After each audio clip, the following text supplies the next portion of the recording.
Hey, si Kadyo na naman guys. Okay, sobrang close up yan. Layo natin konti. Yan. Ngayon meron tayong ngayon for review. I-review natin ang Suzuki Espresso. Ito yung kanilang special edition. Yan, pakita ko sa inyo. Yan guys, di ba? Pwede. Yan, maghahatid tayo.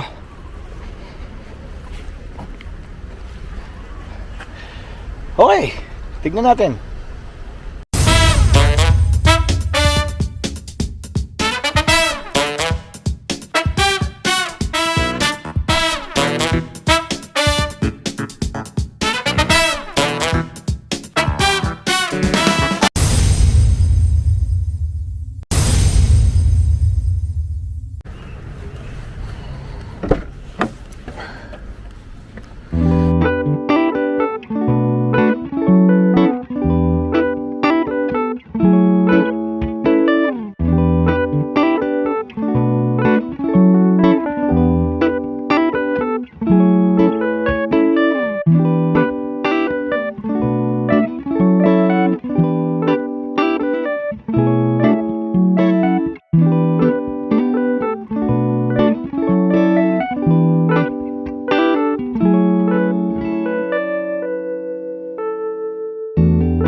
Okay guys, nasa loob na tayo ng Suzuki Espresso, itong special edition. Tignan natin kung ano nga mga ride feel nito. Actually, na-review na namin yung isang Espresso, no? Ito kasi special edition to. So, basically, pareho lang naman ng engine. So, tignan lang natin yung creature comfort, kung ano pinagkaiba. O yan, nandun ang anak ko. Hatid namin ngayon sa school. Hintayin lang natin si Mrs. Let's go!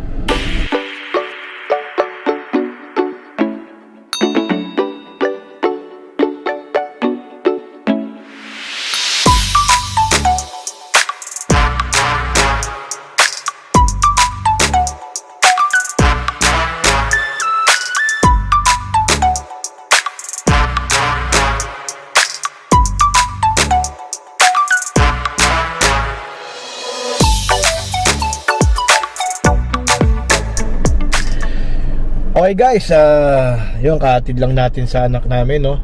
Ngayon pag-usapan na natin briefly lang itong loob, yung interior nitong Suzuki Espresso na special edition. Okay? Teka, pakita ko sa inyo although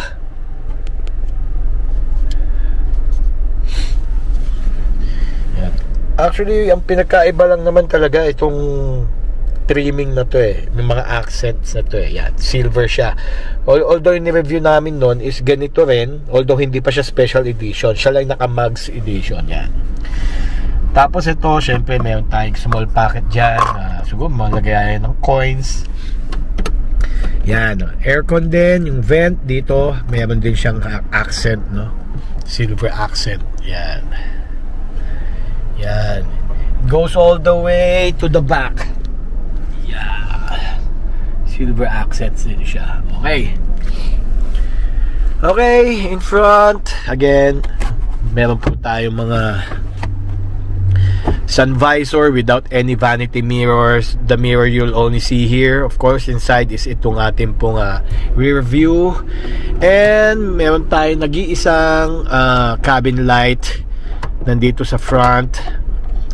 Sana nilagay nila dito, naglagay sila dito sa gitna, pero it's okay. Okay, aircon vents again. Let's go back to the aircon vents. Okay naman, maganda ang buga ng kanyang aircon, malamig, malakas. Meron po tayong 4 options ng lakas ng fan ng aircon. Okay, malamig. And then of course we have the dash. Yung ating pong speedometer console is very basic na, very pa. makita nyo lang mga needed information like this one, yung ating handbrakes, yung signal yung may signal lights indicator dito, and of course we have yung seatbelt indicator, speedometer, gasoline indicator, gasoline gauge, at yung nag-iisang odometer, at syempre nandiyan yung iba pa po natin mga light indicators like yung ating pong bright yon, at ating pong hazard. Yun lang po meron dito sa harap sa ating speedometer console, and dito po sa dashboard meron po tayong maliit na parang space dito, pwede lagay ang cellphone, that's it. At may SRS airbag tayo, at the material is still made of plastic, but strong plastic, quality plastic. Okay, sa harap may SRS airbag din po tayo dito sa ating pong manibela. Okay, very sporty po ang pagkakagawa ng manibela natin, ng materials. Yun lang po meron dito sa harap, and meron po tayo ditong, I think this is 7-inch display. Tapos very basic din lang ang Bluetooth connectivity po sa phone nyo. Ayan, may radio, USB, tapos ito na, may Bluetooth tayo dito, may AM and FM radio. Okay, tapos sa gitna ito yung ating power window controls. Yan, ito of course yung controls natin sa ating sa aircon, no? Meron po tayo dito yung knob, yung knob para i-select ang ating lakas ng fan, and of course the other needed ito yung temperature. Yan, okay, very nice. Tapos syempre dito meron din tayong yung cigarette lighter, kung saan may 12 volts na pwede mo saksakan ito, tulad na nakasaksak sa akin USB tawag dito USB charger. At meron din tayo ditong USB charger. Yan, nag-iisa nga lang pero it's okay. At ang pockets, okay, ito lang, meron tayong space dito, maliit lang, dalawang coffee mug holder, that's all. Wala po dito sa gitna. Okay, yun lang ang meron dito sa ating pong yun lang po ang meron dito sa harapan at sa interior natin. And of course, I forgot to say, ang ating pong side mirrors is manually operated, ang kanyang adjustment. At sa likod, yun lang po, may seat belts din po sa likod. That's about it. Pagdating sa interior, katulad din ng nireview namin na unang espresso, and ganun pa rin, maliit yung sasakyan, mafe-feel mo yung space, okay lang naman, hindi naman kayo siksikan, pero alam mo maliit yung sasakyan, pero hindi naman claustrophobic. Alright, yun lang po.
Guys, pag-usapan na natin ang ride feel nito. Okay? ito, dito tayo sa napakasikip na Las Piñas sa Pote Road. Lagi po traffic dito eh. Pagdating po sa ating po transmission, actually pagka naka-manual ka, kasi manual nga pala to, no? Wala pong espresso na automatic. Pag naka-manual transmission ka kasi, pagdating sa bumper to traffic, mapapagod ka talaga kasi syempre galaw ng galaw mga paa mo, kamay mo dahil sa pagpapalit mo ng gears, no? Ang kagandahan dito, napaka-smooth ng kanyang clutch. Okay? Tapos, syempre, pagka nag-release ka ng clutch, tinimpla mo sa gasolina, swabing-swabe. Wala yung parang mag-jerk ka. At ang kagandahan nito, yung kanyang feel, every time nagpapalit ka ng transmission, maganda. Okay? Kumbaga, smooth. Yan, tingnan mo ha. Pati yung power, pagka fin-lure mo, meron yan.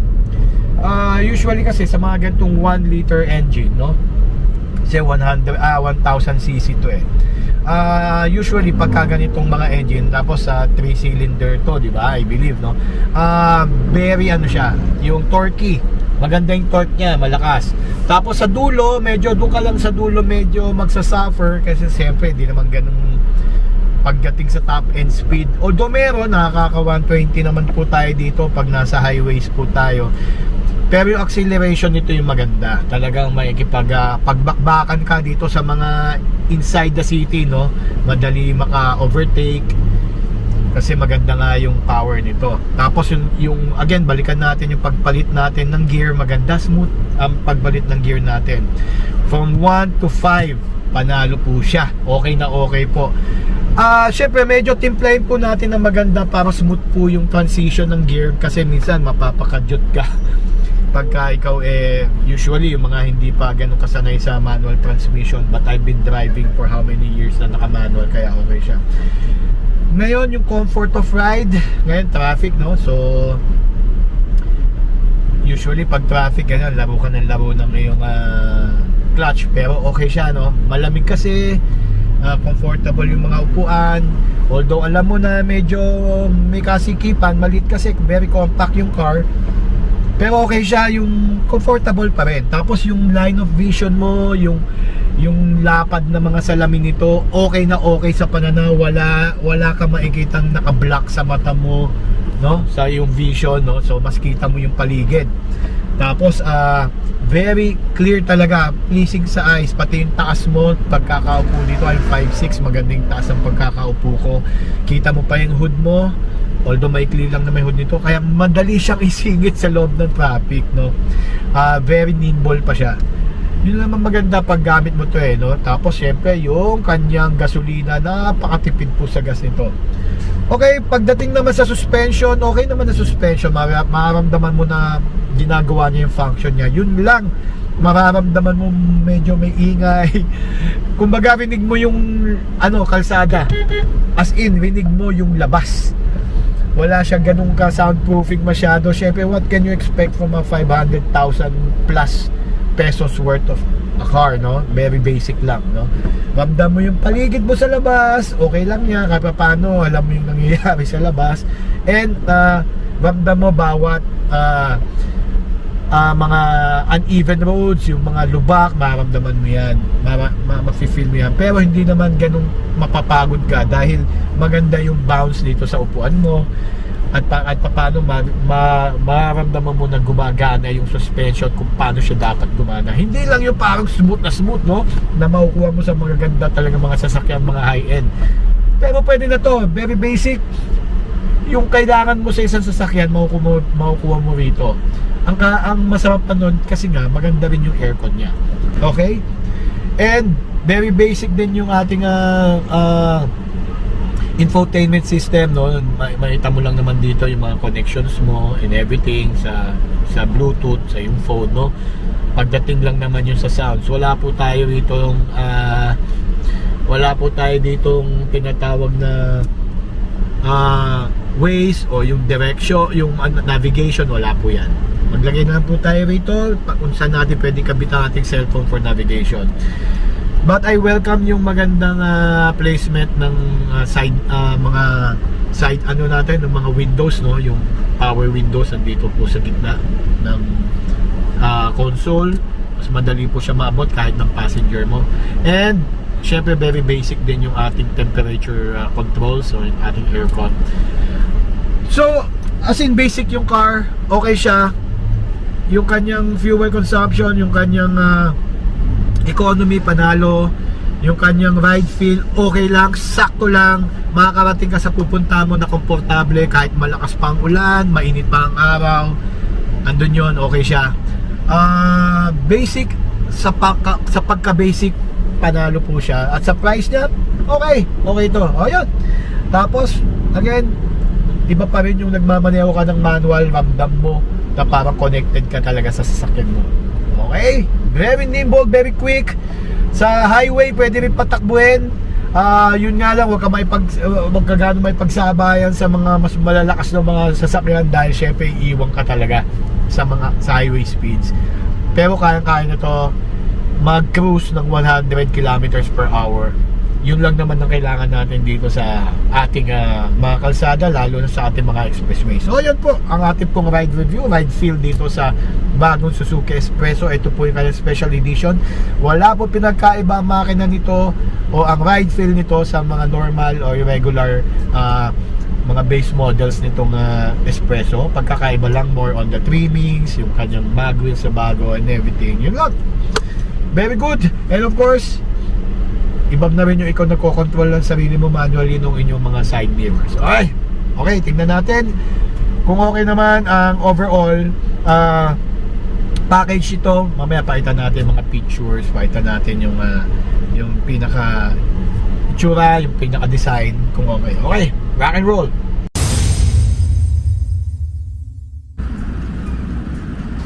Okay guys, nandito tayo ngayon sa may Joe Drive, sa may Daangari. Tignan naman natin ang itsura, aesthetics, ang design ng Suzuki Espresso. Ito yung blue color ng kanilang special edition. Tignan natin mabuti. Okay ba? Ay teka, bago nga palang lahat, tignan natin ang engine.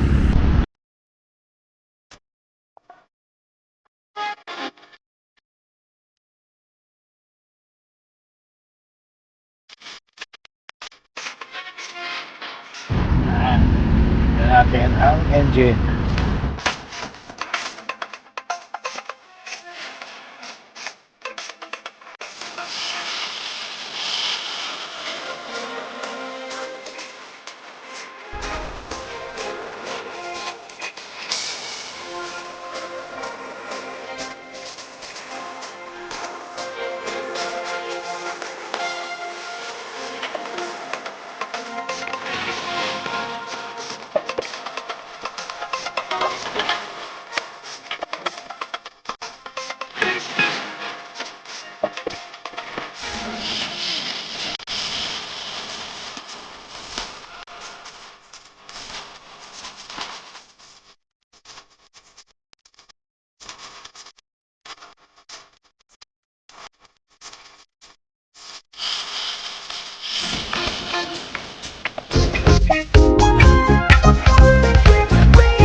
Ngayon guys, ito yung espresso ng Suzuki na special edition.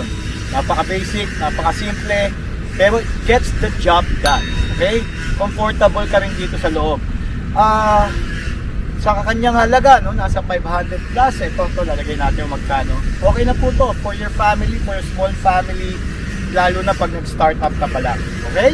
O yun po, ang Suzuki Espresso na special edition. Okay guys, again guys, panoorin nyo ang Sakay Pilipinas and keep supporting us. Rock and roll and see you next time.